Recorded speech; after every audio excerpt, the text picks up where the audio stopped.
बिस्मिल्लाहिर्रहमानिर्रहीम अस्सलामु अलैकुम वरहमतुल्लाहि वबरकातुहू। दोस्तों, मेरा नावल हमसफ़र सीज़न 5 में आप दोस्तों को खुशामदीद।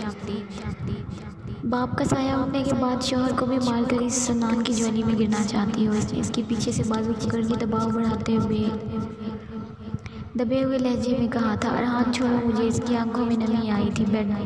बंद करो ड्रामा अपना और चुपचाप अपने लिए शॉपिंग करो, वरना मैं किसी हद तक जा सकता हूँ, ये तुम जानती नहीं हो। इसने इसकी आंखों में आंखें डालते हुए कहा था, अगर तुमने मेरा बाजू नहीं छोड़ा अरहान तो मैं इतना शोर डालूंगी कि तुम्हारी सोच है मुसीबत में आ जाओगे तुम। इसने अपनी आंखों की नमी पीछे धकेलते हुए कहा था, तुम्हें लगता है अरहान कबीर मलिक किसी मुसीबत में आ सकता है या तुम्हारी किसी लड़खड़ाती धमकी में? इसने चबाते हुए एक लफ्ज़ अदा किया, तुम बहुत ही घटिया इंसान हो।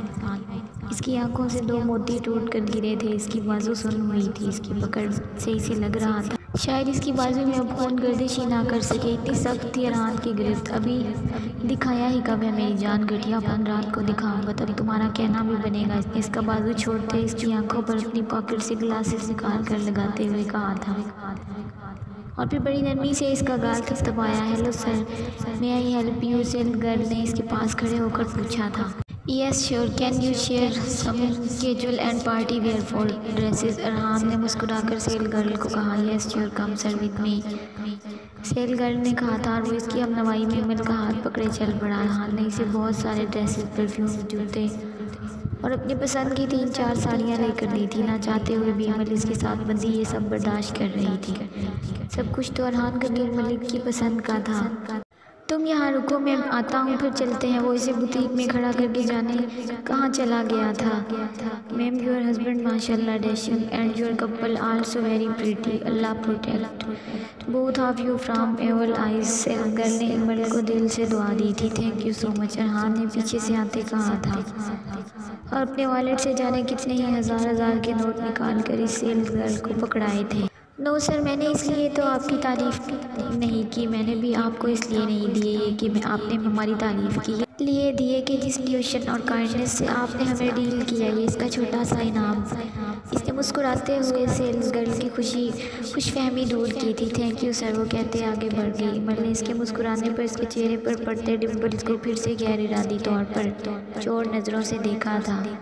इसे अच्छा लगा था अरहान का ऐसे जताए बगैर किसी की मदद करना। चले बेगम, मुझे घर जाकर देख लेना। इसने हंसते हुए इसकी नज़रों पर चोट की थी और वो इसके साथ कदम से कदम मिलाकर चलने लगी थी। शॉपिंग के बाद वो इसे डिनर पर लेकर गया। इसे अपना आप बहुत मुकम्मल लग रहा था। एक अजीब सी खुशी थी इसके इर्द गिर्द अमल के साथ और मखसूस दिलफरेब मुस्कुराहट इसके लम्हों से जाने का नाम ही नहीं ले रही थी। अरहान वो वापसी के लिए गाड़ी में बैठे थे जब इसने इसे पुकारा था। जी जान अरहान, अरहान जो हमतुन गोश है, इसने मुस्कुराते हुए गाड़ी को बैक गियर पर डालते कहा था। अगर एक बार हॉस्पिटल से होकर अलिया को बस देख कर चले जाएं प्लीज़, इसने रिक्वेस्ट की थी। ओके, मगर आज से एक बात याद रखना इमल, मुझे मेरे चाहने वाले मुझसे रिक्वेस्ट करते अच्छे नहीं लगते और तुम तो जान हो मेरी रूह का हिस्सा। अपनी बातें मनवाया करो, नखरे उठवाया करो, आर्डर दिया करो। अरहान ये चाहिए, अरहान ऐसे यहाँ इसने शरारत से मुस्कुराते हुए इसकी गाल खींचते कहा था, तुमने ये छिछोरपन की एक्स्ट्रा क्लासेस ली हैं क्या? इसको गुस्सा आया था इसकी बातों पर। हाँ, और वो क्लासेस डिटेल में तुम्हें भी देने का इरादा रखता हूँ। सीटी बजाते जो मैंने अंदाज में कहते इसने इसको और दबाया था। हेलो सुभान, तो गोया तुमने फैसला कर ही लिया। सीओ ने सुभान की कॉल रिसीव करते हुए कहा था। कुछ देर बाद इसकी आंख खुली तो खुद का सर अरहान के कंधे पर रखे देखा तो वो थोड़ा सा खिसक कर इससे पीछे हुई थी। इसका ऐसे पीछे होना देखकर इसने अपनी बंद आंखें खोली थी। क्या हुआ, तुम ठीक हो? इसने ज़ारा का चेहरा देखकर कहा। मैं ठीक हूँ, पानी मिल सकता है क्या? ज़ारा ने लंबा सांस खींचते हुए कहा। मुराद, यहाँ कहीं गाड़ी रोको, इसने मुराद से कहकर गाड़ी रुकवाई थी। वो इसीलिए साहिवाल के एक मखसूस ढाबे पर बैठा था। मिनरल वाटर की बोतल मंगवाकर इसने ज़ारा की तरफ बढ़ाई। वो अपनी जगह से उठकर 2-4 कदम के फासले पर खड़ी होकर अपने मुंह पर छींटे मार रही थी। जिस जगह ज़ारा दरीद खड़ी थी इस जगह चाँद की रोशनी साफ इसके चेहरे पर पड़ रही थी। दोदिया हाथों पर बहते पानी के कतरे किसी खूबसूरत झरने का मंजर पेश कर रहे थे। पानी की बूंदें सफ़ेद चेहरे पर पड़ती और फिर इसी पानी के कतरे टपकते हुए नीचे गिरते दुनिया के किसी भी हसीन मोती की जगह नहीं ले सकते थे। कानों के आसपास बालों के लिपटे दिल नशीन बनी मुअत्तर होती रुखे जाना पर सबके वारी जा रही थी। और अजहान हयात मलिक वो भी तो मबहूत हुआ इस सारे मंजर से सैर हो रहा था। इस टाइम दुनिया का हसीन मंजर इसके सोचने समझने की सलाहियत को मफलूज कर रहा था। दुनिया के सारे महबूब ऐसे ही अलग होते हैं और दुनिया के सारे साज इसी वक्त मौसीकी की धुनें छेड़ते हैं जब धड़कनें अलग तार पर धड़कती हैं। हमारे नज़रियात, हमारी सोच, हमारी हरकत सब इन्हीं धुनों ताबे हो जाती है। कहाँ का अजहान हयात मलिक, कहाँ की ज़ारा दुरीद, कहाँ का उज़लान हैदर शाह और कहाँ की फजर इब्राहिम शाह। हर वक्त इश्क का सफ़र और हर मन आज़म का सफ़र एक ही मंजिल पर आकर रुकता है। इस मंजिल के इख्तिताम पर लाजवाल मोहब्बतों की इंतहा होती है जो अब से अज़ल तक कायम रहती हैं। और इन पाक मोहब्बतों पर छोटी छोटी परियां सफ़ेद लिबास पहने सुर्ख गुलाबों की पत्तियां निछावर करती हैं। हासिल उम्रम सासखन बेश नेस्त, खाम बदम पुख्ता शदम सो ख़त्म। मेरी उम्र का हासिल इन 3 बातों से ज़ायद कुछ नहीं। खाम था, पुख्ता हो गया और फिर जल गया। मौलाना रूमी। अजहान हयात मलिक पुख्ता तो हो रहा था मगर जलने का सफ़र अभी बाकी था। और जलकर ही तो कुंदन होना असल बड़ाई है। वो अब इसी बोतल को होंठों से लगाकर पानी पी रही थी और महबूब को लगा था दुनिया के सारे मशरूबात इस बोतल में कैद कर दिए गए। इसके दिल ने शिद्दत से चाहा था इस पानी को पीना मगर वो पीना नहीं चाहता था। अपनी ख्वाहिश के बरक्स मोहब्बत की बका मिलने के बाद ये सारे खराज वसूल करने का कायल था। अब कुछ खाओगी? वो इसके सामने आकर बैठी तो इसने पूछा था। नहीं, चाय पीऊँगी बस। इसने अपने दुपट्टे से अपने गीले चेहरे को थपथपाते कहा। नन्ही बूंदें दुपट्टे में जज़ब हुई थी। चेहरा हर किस्म की रुकावट से पाक और शफाफ हुआ था। हिलाल चाँद की तरह पुरनूर पुरकशिश। यार को हमने जा बजा देखा, कहीं जाहिर कहीं छुपा देखा। पाक वतन किस जगह जाना है, चाय का आर्डर देता वो पूछ बैठा था। बाबा फरीद की दरगाह पर इसने सामने देखते जवाब दिया। सीरियसली तुम अब मुझे इन दरगाहों पर लेकर घूमोगी? वो हंसा था और हंसता चला गया था। और मांगोगी क्या वहाँ पर कि प्लीज़ बाबा जी आप मेरी जान छुड़वा दें अजहान हयात मलिक से। और जैसे ये हो जाएगा, इसने फिर से कहका लगाया था। याद रखना अजहान हयात मलिक वो साया है जिससे अब तुम चाहकर भी छुटकारा नहीं हासिल कर सकती। वो हंसते हंसते सीरियस हुआ था। वैसे तुम वहाँ जाकर दुआ मांगोगी या मन्नत, या फिर किसी खिड़की पर ताला बांधोगी, धागा बांधोगी, या याद आया, या किसी दरख्त पर लाल कपड़ा। इसने याद करने की एक्टिंग करते हुए फिर से कहका लगाया था। इंसान को बोल ऐसे बोलने चाहिए कि बाद में इसके कहे गए लफ्ज़ों पर इसकी पकड़ ना हो। ना तो वो दरगाह तुम्हारे लिए मजाक है अजहान हयात मलिक, ना मेरी दुआएं या मन्नतें। मेरा कामिल भरोसा खुदा की ज़ात पर है। छुटकारा दिला दिया तुमसे तो इसमें भी मेरी बेहतरी, अगर ना दिलाया तो इसमें भी मेरी बेहतरी। खुद को हालात के सुपुर्द कर चुकी हूँ मैं, इसने तल्खी से कहा था। इतना कामिल भरोसा है खुदा पर तो वहाँ क्या करने जा रही हो? दुआ तो तुम कहीं भी मांग सकती हो। चाय का कप पकड़ते इसने कहा था। बिल्कुल कहीं भी मांग सकते हो, मगर दुआ मांगते वक्त दिल बेकरार नहीं होना चाहिए। और मेरे दिल की बेकरारी वो जगह ख़त्म करती है। खुदा ने वसीले देने से मना नहीं किया। मुझे कुछ पलों का सुकून चाहिए और सुकून मुझे वहीं मिलेगा। ये मेरी दुआ की कबूलियत भी शायद रब ने इसी फर्श पर बैठकर दुआ मांगने से मंसूब कर दिया। इसने भी चाय का घूंट लेते कहा था। तुम्हें वहाँ मैं हाकिम बाबा से मिलवाऊंगी। इनके पास उम्र भर की रियाजत है। रियाजत समझते हो नहीं? तुम कैसे समझोगे? जिसने कभी किसी चीज़ के लिए मेहनत नहीं की, पका पकाया फल खाया। वो फिर से तल्खी से मुस्कुराई थी। हाकिम बाबा कहते हैं इस दुनिया में आपकी ज़िंदगी आपका बीज है। वो बीज जिसे आपने रोज़ अपनी रूह के नूर का पानी देकर सींचा है। और रूह का नूर पता है क्या होता है? अपने नफ्स पर काबू करके अपनी ख्वाहिशात के बरअक्स करना। तभी तो रूह के नूर की चंद बूंदें बनती हैं। और वो चंद बूंदें आपकी ज़िंदगी के बीज को ऐसा पानी देती हैं कि फिर आपकी रियाजत मुकम्मल कर दी जाती है। किसी चीज़ की चाह नहीं रहती फिर। जस्ट लाइक मैजिकल थिंकिंग, खुदा, बंदा, रूह, नूर और सांसें, ज़िंदगी और फिर मौत के बाद की ज़िंदगी। इसने किसी ट्रांस की कैफियत में सारे लफ्ज़ अदा किए थे। और तुम्हारे इस हाकिम बाबा को किसी दरगाह पर नहीं बल्कि किसी प्राइवेट यूनिवर्सिटी में फ़लसफ़े का प्रोफेसर होना चाहिए था। वो इसकी इतनी गहरी बातें सुनकर फिर से हंसा था। चलो तुम ये बात तो मानते हो कि ये फ़लसफ़ा है, तो फिर ये फ़लसफ़ा तुम्हारे और मेरे जहन में क्यों नहीं आया? इनके जहन में ही क्यों आया? वो अब इसकी आंखों में आंखें डाले पूछ रही थी। सिंपल, क्योंकि मुझे दुनिया में और भी बहुत सारे काम हैं इस फ़लसफ़े को सोचने के अलावा। इसने कंधे उचकाते कहा था, बिल्कुल ठीक कहा तुमने। मेरे और तुम जैसे लोग ज़िंदगी को दुनिया के कामों के सुपुर्द करके ही तो ज़िंदगी को फना करते हैं, और जो अबद से अज़ल के वक्त को भूल जाते हैं, इन लोगों के लिए ही हाकिम बाबा जैसे लोगों को रब ये फ़लसफ़ा अता करता है। बात सिर्फ पैदाइश से मौत के दरमियान काटे जाने वाले वक्त के हिसाब की नहीं है, बात रूह के नूर और सुकून की भी है, जो तुम्हें तो मुयस्सर नहीं। इसने उंगली उठाकर इसकी तरफ इशारा करते कहा था, तुम मिल जाओगी तो वो भी मिल जाएगा। इसने टेबल पर बिल रखते कहा, क्या तुम समझते हो रूह का सुकून महबूब के साथ मशरूत है?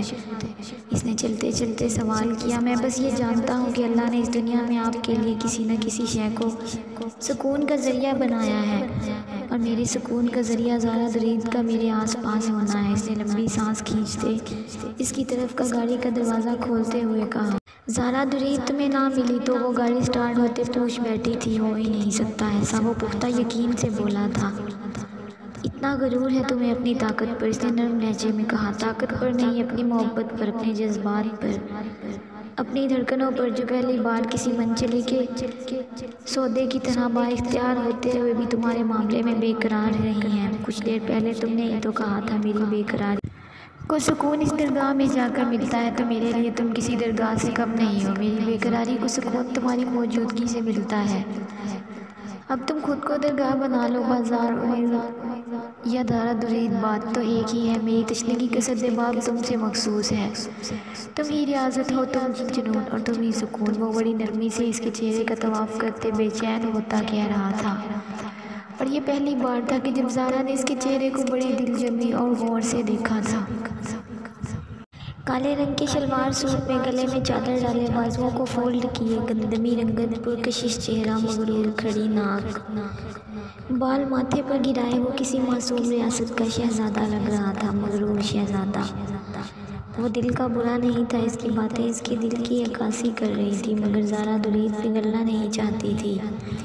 मोहब्बत के मामले में इसका दिल पत्थर था। मोहब्बत की डेफिनेशन इसके नज़दीक खुदा और बंदे तक ही थी, और इसमें किसी दुनियावी मोहब्बत की गुंजाइश नहीं थी। मैं इन दरगाहों और इन मजज़ूबों को नहीं मानता, मगर एक बार जब मैं दादों के साथ दाता साहिब गया था तो दादा ने कहा था, अजान पुत्र अल्लाह के जो नेक वली होते हैं ना, इनकी रियासतों पर कभी शक ना करना, ये आम इंसानों से बहुत आगे होते हैं, इनको रब की ख़ास अताएँ होती हैं। तुम मानो या ना मानो, मगर कभी भी इस बात से इख्तलाफ ना करना कि इनके सदक़े हमें कुछ मिल नहीं सकता।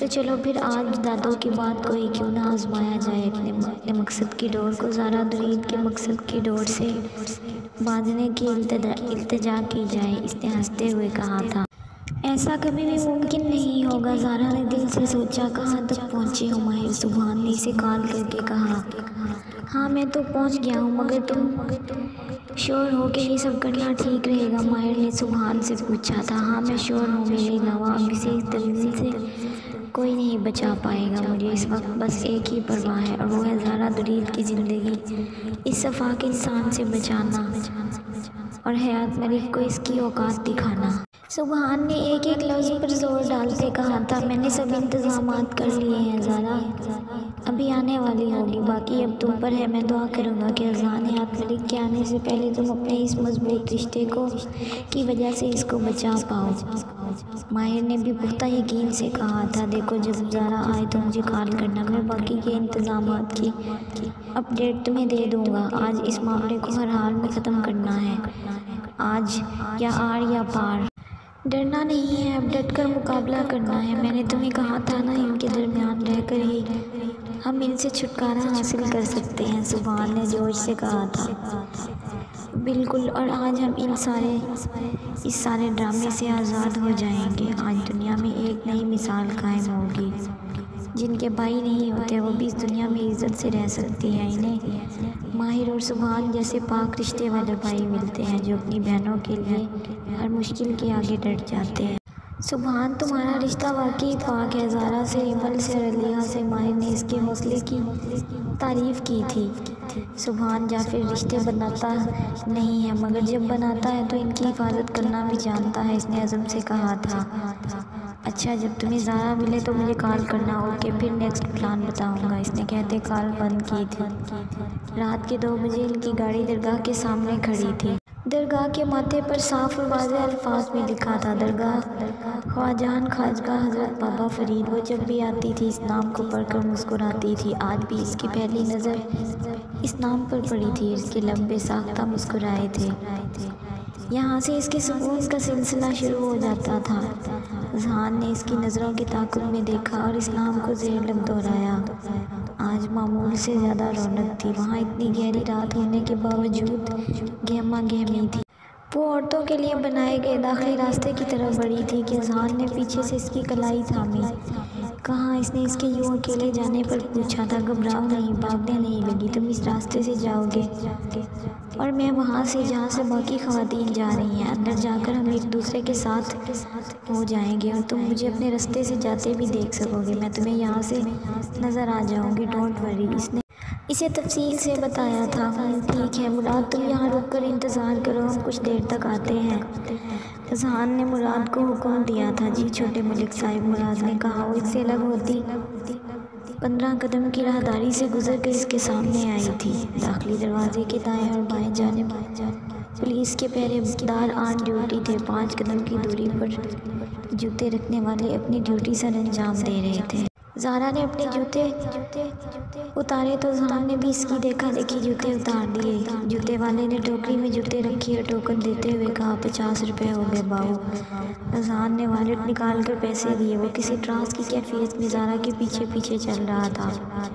सामने 10 सीढ़ियाँ चढ़कर दाएं जानिब वज़ू खाना और बाएं जानिब बरामदा था जहाँ बहुत सी औरतें इबादत कर रही थी। ज़ारा ने वज़ू खाने की तरफ कदम बढ़ाए तो वो भी इसके साथ चलता इसके साथ वाले पत्थर पर बैठ गया।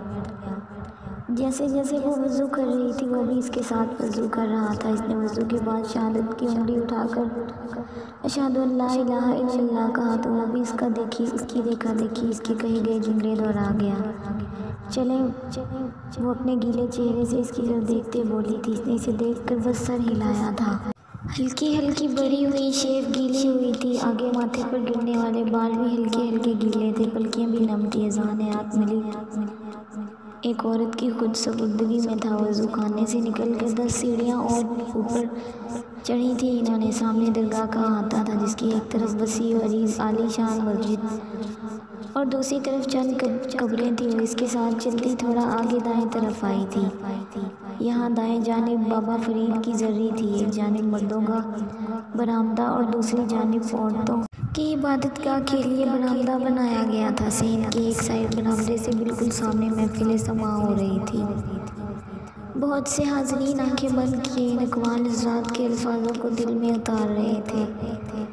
वो ज़ान को लिए दरबार के बिल्कुल सामने खड़ी हुई थी। वो दोनों ने एक दूसरे को मुस्कुरा कर देखा और फिर दुआ के लिए हाथ उठाए थे। दोनों ने अपने अपने हिस्से की दुआएं मांगी थी। ज़ारा दुरीद ने अज़हान हयात मलिक से हमेशा हमेशा के लिए छुटकारे की दुआ और अज़हान हयात मलिक ने हमेशा हमेशा के लिए ज़ारा दुरीद के साथ की दुआ। तुम अब धागा बांधोगी? मुँह पर हाथ फेरते इसने ज़ारा की तरफ देखते कहा। नहीं, धागा तो मैं बांध चुकी हूँ, इसने इसके साथ चलते कहा। अच्छा कब? मैंने तो नहीं देखा, इसने हैरत से पूछा था। अभी तो बांधा दुआ का धागा। वो खुलकर मुस्कुराई थी। सफ़ेद दांत किसी हीरे की तरह चमके थे। मुस्कुराने से निकला होंठ फैला था। इतने सारे टाइम में इसने पहली बार ज़ारा दुरीद की खूबसूरत मुस्कान देखी थी। वो इसका दिल चाहा था ये लड़की हमेशा ऐसे ही इसको मुस्कुराती मिले। अज़हान तुम चाहो तो वहाँ बैठकर समा की महफिल सुन सकते हो। मैं हाकिम बाबा से मिल लूँ, इसने इसके साथ चलते कहा। अज़हान तुम चाहो तो वहाँ बैठकर समा की महफिल सुन सकते हो। नहीं, मैं तुम्हें अकेली को नहीं छोड़ सकता, इसने दो टोक लहजे में कहा। वो देखो, वो सामने बैठे हैं हाकिम बाबा और तुम यहाँ सामने बैठोगे तो तुम्हारी पूरी नज़र होगी मुझ पर। इसने सामने बैठे मजजूब की तरफ इशारा किया था जो सफ़ेद रंग पहने आंखें बंद किए गर्दन बाएं दाएं से बाएं जानिब हिला रहे थे। अगर तुम्हें मेरे साथ चलना है तो आ जाओ, ज़ारा ने ऑफ़र की थी। नहीं, मैं ठीक हूँ, मुझे नहीं जाना, अज़हान ने साफ मना किया था। ये सब इसके लिए नया था। तू कुजा मन कुजा, तू कुजा मन कुजा, तू अमीरे हरम में फ़कीरे अजम, तेरे गुण और ये लब, मैं तलब ही तलब। इल्हाम है जामा तेरा कुरान, इमामा है तेरा मिंबर, तेरा अर्श बरी, या रहमतुल लिल आलमीन, तू को जा मन को जा। सामने बैठे इकबाल बगैर किसी माइक के बड़ी महारत से फ़ज़ा में ज़रूर घोल रहे थे। अज़ान में फ़र्श पर बैठकर बड़ा मबहूत हुआ ये सारा मंजर देख रहा था। ये दूसरी बार था जब वो किसी भी दरगाह पर आया था। इसके लिए ये सब किसी हद तक नया था। ज़ारा कदम कदम चलती हाकिम बाबा के पास गई थी और इनके पास 2 कदम के फासले पर बैठ गई थी। अज़हान ने इसे देखा था, यूँ बैठे हुए इसकी एक एक हरकत देख रहा था। वो इसके साथ यहाँ तक आ गया था। वो इसे सब करवा रही थी और वो करता जा रहा था। आम हालात होते तो वो शायद यहाँ कभी भी ना होता। क्या है ये लड़की, शायद कोई मिस्ट्री जितनी छुपी हुई है इतनी ही अंदर से गहरी। इसने मुस्कुराते हुए ज़ेर लब कहा। इस बार बहुत देर कर दी आने में, इन्होंने बंद आंखों से कहा था। आप मेरे लिए दुआ नहीं करते ना, इसलिए इसने नाराज़गी से कहा। और ज़ारा दुरीद को क्यों लगता है कि हाकिम बाबा इसके हक़ में की जाने वाली दुआ से गाफिल है। इन्होंने मुस्कुराते हुए आंखें खोली थी। अज़हान दूर से भी इनकी मुस्कुराहट देख सकता था। सफ़ेद दाढ़ी, सफ़ेद साफ़ सुथरा लिबास, हाथ में पकड़ी तस्बीह और आंखों में अजीब सी पुरअसरारियत। मैं बहुत तकलीफ़ में हूँ बाबा, आप अल्लाह से दुआ करें वो मेरे लिए आसानियाँ पैदा करें। इसने आंखों में आई नमी को पीछे धकेलते हुए कहा था। तो ये तकलीफ़ भी तो तुम्हारी खुद की पैदा करदा है। इन्होंने तस्बीह के दाने को गिराते हुए कहा। मेरी पैदा करदा, आप जानते भी हैं मैं किस तकलीफ़ से गुज़र कर पहुँची हूँ। इसने अपनी नम आंखें साफ़ करते कहा था। तुम्हें कितनी मर्तबा समझाया था कि गुस्सा हराम है, मगर तुमने फिर भी गुस्से में आकर वो सब किया जो नहीं करना चाहिए था। इन्होंने एक और दाना गिराया था। इसने लिया को बोल्ट मारी थी। मुझे गुस्सा आया, इसने अज़हान की तरफ देखते कहा था। गोली अकनवाज से लगी थी ज़ारा दुरीद, इन्होंने आंखें बंद करते कहा था। और गोली गलती से लगी थी, मगर जो तुमने किया वो गुस्से में था और इसकी गलती ना होने के बावजूद तुमने इस पर फायर किए। वो बंद आँखों से तमाम वाक़े को दोबारा दोहरा रहे थे। वो जानती थी, कुछ बताए बगैर भी वो सब जानते हैं। ये फ़हम फरासत रब ख़ास लोगों को अता करता है। चले मैं मानती हूँ मैंने गुस्से में किया जो किया, मगर इसके बाद जो इसने किया वो मेरे लिए तकलीफ़ दे था बाबा। इसकी आंखों से मोती टूट कर गिरे थे। इसकी रूह थोड़ी सी आलूदा है जो एक दिन ज़रूर साफ़ होगी, मगर वो दिल का बुरा नहीं है। जब भी तो तुम्हारे साथ यहाँ तक खींचा चला आया। इन्होंने दूर से अज़हान हयात मलिक की तरफ देख कर मुस्कुराते हुए कहा था। आप दुआ करें अज़हान हयात मलिक मर जाए, इसने अपनी आंखों को रगड़ते हुए कहा था। इसे फिर से गुस्सा आ रहा था। मैं किसी के लिए मौत की दुआ करने वाला कौन होता हूँ? हाँ, इसकी हिदायत की दुआ कर सकता हूँ, संजीदगी के साथ बोले थे, मगर मैं करती हूँ अपनी हर सांस के साथ इसकी मौत की दुआ। इसने भी अज़हान को देखते हुए कहा था। मुझे वो वक्त नज़र आ रहा है जब तुम इन्हीं लबों से इसकी हयाती की दुआ मांगोगी, इन्होंने कहका लगाते हुए कहा। हम इंसान भी क्या चीज़ है ना, किसी ने बुरा कर दिया तो इसके लिए दिन रात इसकी मौत की दुआएं, किसी ने अच्छा कर दिया तो इसके लिए हयाती की दुआएं। हमारे जज्बात कितने मतलबी हैं। हम किसी के बुरा करने पर भी इसके लिए खैर की दुआ क्यों नहीं करते? वो अच्छे से तो कोई अच्छेपन से मिलता है। मज़ा तो तब है जब इस बुरे को अच्छा बनाओ, जिसके किसी अच्छे अमल से क़यामत के रोज़ तुम भी सुरखरू हो सको। इन्होंने खलाओं में घूटते कहा था। मैं इसकी हयाती की दुआ कभी नहीं मांगूंगी हाकिम बाबा, इसने ज़िद्दी लहजे में कहा था। ए मासूम और पाक रूह, तकदीरें खाते हुए तकदीर ने लिखी हैं। इसके कुन से होगा मेरे या तुम्हारे चाहने या ना चाहने से नहीं, इन्होंने हंसते हुए कहा था। एक बात याद रखना ज़ारा दुरीद, गुस्सा और धोखा अलग अलग चीज़ें हैं। तुमने गुस्सा किया, इसे वो बर्दाश्त कर गया, फिर भी वो तुम्हारे साथ है क्योंकि वो जानता है कि वो भी तुम्हारे साथ गलत कर चुका है, मगर तुम्हारा धोखा वो बर्दाश्त नहीं कर पाएगा। इन्होंने आंखें बंद करते हुए कहा।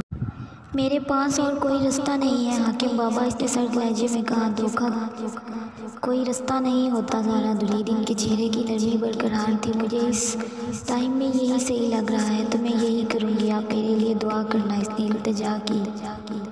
मैं दुआ करूँगा हालात तुम्हारे हक़ में बेहतर रहे हमेशा। इन्होंने आंखें नहीं खोली थी। एक बात याद रखना ज़ारा, कोई भी रिश्ता हमेशा के लिए नहीं होता। हर इंसान को इस जहान से अगले जहान का सफ़र करना ही करना है। इन दिनों अलिया का बहुत ख्याल रखना है, इसे बहुत लंबे सफ़र पर जाना है। अब इन्होंने अभी आंखें नहीं खोली थी। जानती हूँ हाकिम बाबा, इस हालत में इसका सफ़र करना ठीक नहीं है, मगर मैं इसे यहाँ छोड़कर नहीं जा सकती। और आपने अमल के लिए भी दुआ करनी है। इसका ये नया रिश्ता इसके लिए खुशियों का सबब बने। इसने इनकी बातों को मफ़हूम ना समझते हुए अपनी ही कही थी। दुआ तो तुम तीनों के लिए करता हूँ। हाँ, अब एक और इजाफा हो गया है अब कि इन्होंने आंखें खोली थी। अज़ान आत मलिक सामने बैठा महफिल समा सुन रहा था, मगर थोड़े फासले पर इन्होंने इसकी रूह को हालत रुकू में देखा था और फिर वो दिल से मुस्कुराए थे। अब इसकी नज़र फिर से इन पर पड़ी थी।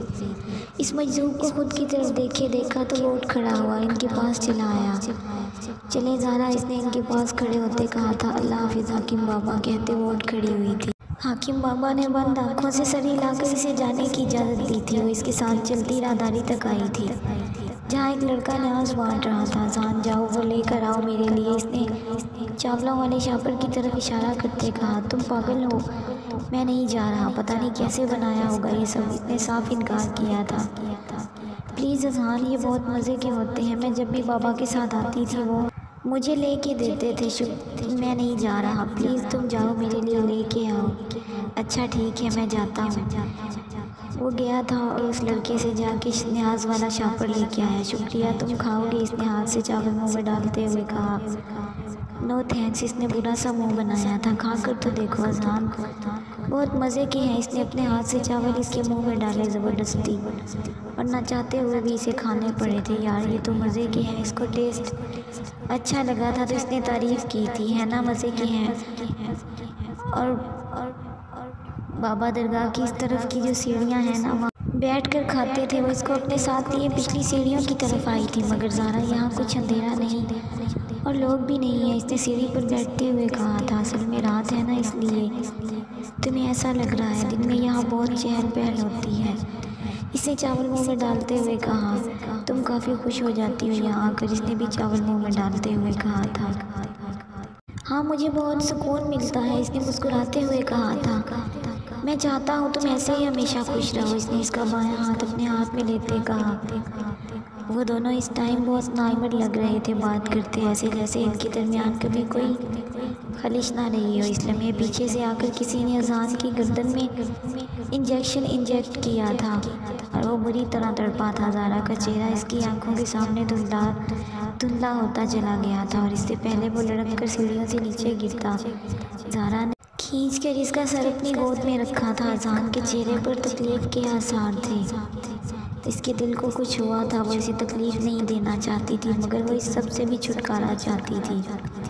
इसने अपनी उंगलियों से इसकी पलकों को छुआ था। अज़ान की पलकें भी गड़ी थी, मगर मुड़ी हुई नहीं थी, और ऐसा ज़ारा ने बेसाख्ता किया था। उठाओ माहिर इसे और गाड़ी में डालो इसे, सुभान की आवाज़ आई थी। माहिर, सुभान, इसे कोई तकलीफ़ नहीं होनी चाहिए। ज़ारा ने इन दोनों की तरफ देखते कहा था। माहिर और इसके साथ आए लड़के ने अज़ान को पकड़ा था। ज़ारा ने खुद में ज़ारा के हाथ से इसका हाथ छूटा था। ये आखिरी लम्हा था इसका जो ज़ारा ने खुद में तहलील होता महसूस किया था। और फिर इसी दरगाह पर यह पहली बार था कि इसकी रूह बेकरार हुई थी।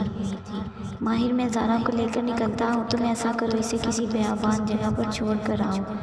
सुभान ने माहिर से कहा। ओके, ध्यान से जाना, इसने ज़ारा और सुभान से कहा। अलिया कहाँ है सुभान? ज़ारा ने पूछा था। देखो ज़ारा, यहाँ से तुम्हें मैं हेलीकॉप्टर तक छोड़ कर आऊँगा और वहाँ से आगे तुम और अलिया मैनचेस्टर पहुँचोगे।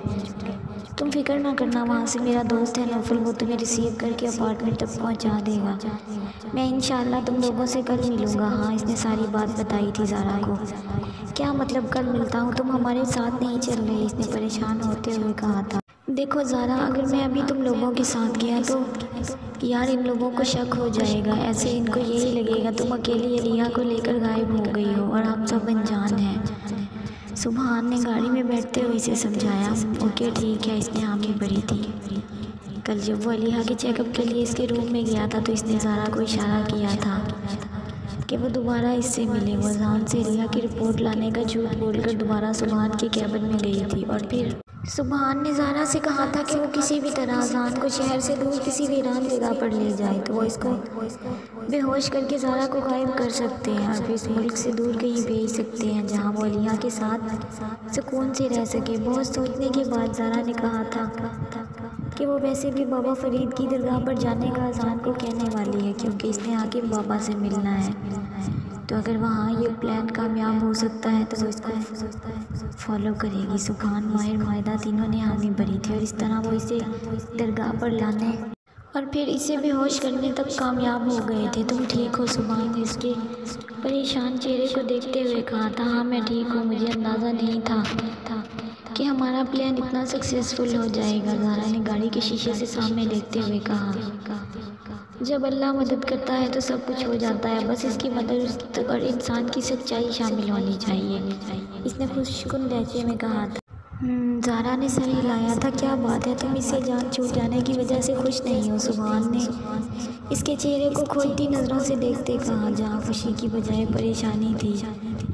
नहीं खुश हूँ मैं, इसने आहिस्ता आवाज़ में कहा। देखो ज़ारा, जो भी यहाँ हुआ तुम्हारे साथ इसे भूल जाओ और आगे की फ़िक्र करो। बुरी यादों को गले से नहीं लगाते, पीछे मुड़कर देखना सरासर बेवकूफ़ी होगी। अलिया का ख्याल रखना और ख़ुद का भी। इमल की फ़िक्र मत करना, इसके लिए यहाँ माहिदा और माहिर हैं, सब कुछ नॉर्मल हो जाएगा मगर वक्त लगेगा, इसने इसके सर पर हाथ रखते प्यार से समझाते हुए कहा। और एक बात याद रखना, तुम्हारा भाई हमेशा तुम्हारे साथ है, अपने हौसले, इसने मुस्कुराते हुए कहा। उसने भी सुबहान की तरफ देखते मुस्कुराते हुए कहा था मगर अंदर ही अंदर वो चुप सी हो गई थी। कुछ खटक रहा था दिल में और सीने पर बोझ बढ़ रहा था। कुछ देर बाद हेली की बड़बड़ाहट की आवाज़ इसके कानों में सुनाई दी थी। वो लोग पहुंच गए हैं। लिया पहले से ही हेली में मौजूद थी। रिया को इन्होंने यही बताया था कि इसके इलाज के लिए वो लोग मैनचेस्टर जा रहे हैं और इमल घर पर रहेगी। इमल के घर रहने की वजह से वो उदास तो थी मगर ज़ारा के साथ होने की वजह से वो खुश थी। सुबहान ने इसके सर पर हाथ रखा था और इसे अलविदा का इशारा किया।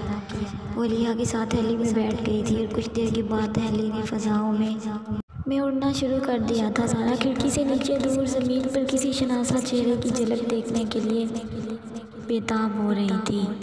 आज इस वीरान आसमान की तरह इसे अपना दिल भी खाली खाली लग रहा था। अचानक इसे अपनी आंखें भीगती महसूस हुई थी। वो करीब था तब भी रो रही थी, वो दूर था तब भी रो रही थी। वो अपनी इन फीलिंग्स को ज़रा दरीद भी समझने से कासिर थी। वीरान दामन, उजाड़ पहलू, वो तेरी खोजें तेरा तसव्वुर, इसने शिद्दत से आंखें बंद की थी। बिछड़ जाऊं तो फिर रिश्ता तेरी यादों से जोड़ूंगी, बिछड़ जाऊं तो फिर रिश्ता तेरी यादों से जोड़ूंगी। मुझे ज़िद है कि मैं जीने का कोई मौका न छोड़ूंगी। मोहब्बत में तलब कैसी, वफादारी की शर्तें क्या, वो मेरा हो ना हो मैं तो इसी की होके छोड़ूंगी।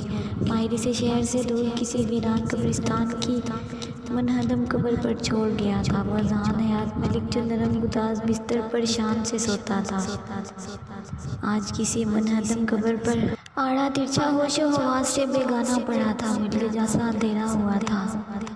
जब इसकी हिस्सियात बेदार हुई थी, अपने चेहरे पर किसी शय को रेंगते महसूस किया तो उठ बैठा।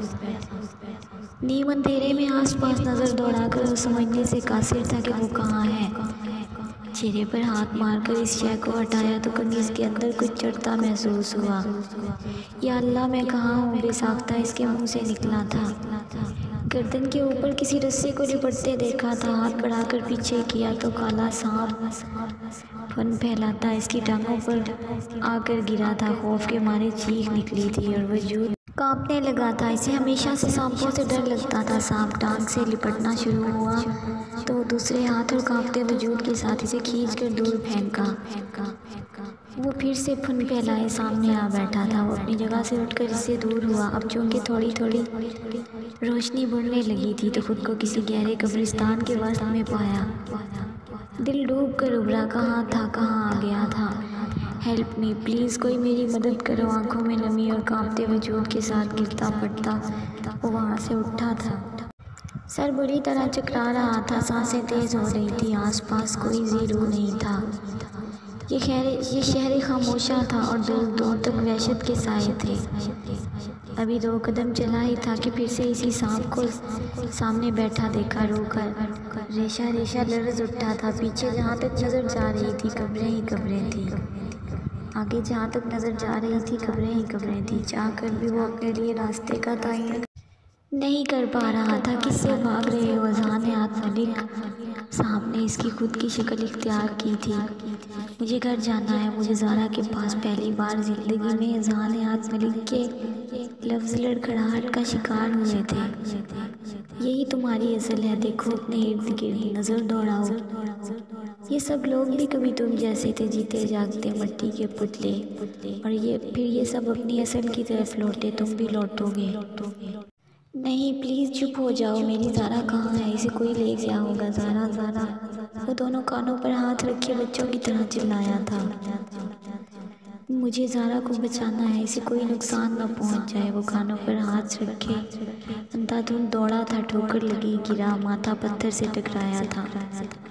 होंठ पर बुरी तरह कोई नुकीली चीज़ अंदर तक घुसी थी। हिम्मत करके उठा। बहते खून की परवाह किए बगैर, दर्द की परवाह किए बगैर।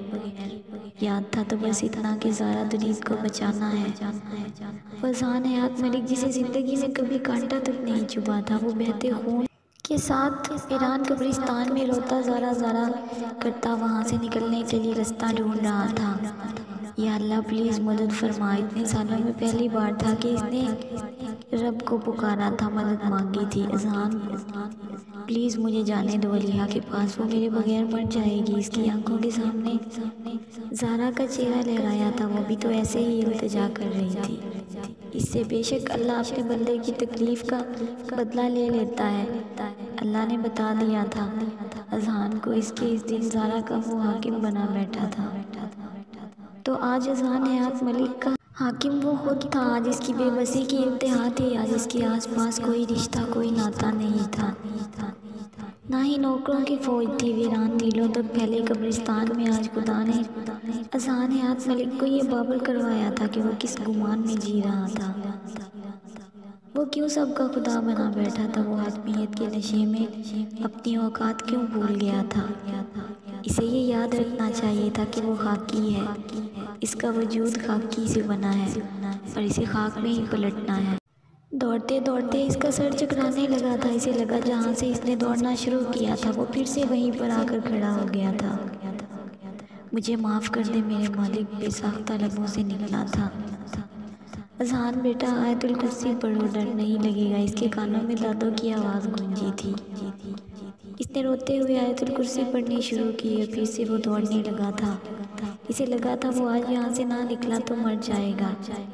इतना खौफ इसे कभी महसूस नहीं हुआ था जितना खौफ आज इसकी नस नस में भर गया था। फिर से भागते भागते ठोकर लगी थी और फिर से गिरा था। अब तो हाथ भी लहूलुहान हुए थे। चेहरे के बाएं गाल पर भी चोट लगी थी। अज़ान दाएं तरफ भागो। पल भर में इसकी आंखों के सामने हाकिम बाबा का चेहरा लहराया था और इनकी आवाज़ कानों में पड़ी थी। इसने दाएं जानिब भागना शुरू किया था। मेरी रूह तरसती है तेरी खुशबू को, तो कहीं और जो महके तो तकलीफ़ होती है। जारी है दोस्तों। कैसी लगी एपिसोड लाजमी बताइएगा। खुश रहें, सलामत रहें, आमीन। क्या अज़ान ज़ारा दुरीद को ढूंढ पाएगा या वो इसी कब्रिस्तान में ही घुट घुट के ख़त्म हो जाएगा? दोस्तों मुझे कमेंट्स बॉक्स में लाजमी बताइएगा। वीडियो पसंद आए तो इसे लाइक और अपने दोस्तों के साथ शेयर भी लाजमी किया करें। अपना ख्याल रखें और दुआओं में याद रखें। जज़ाकल्लाह।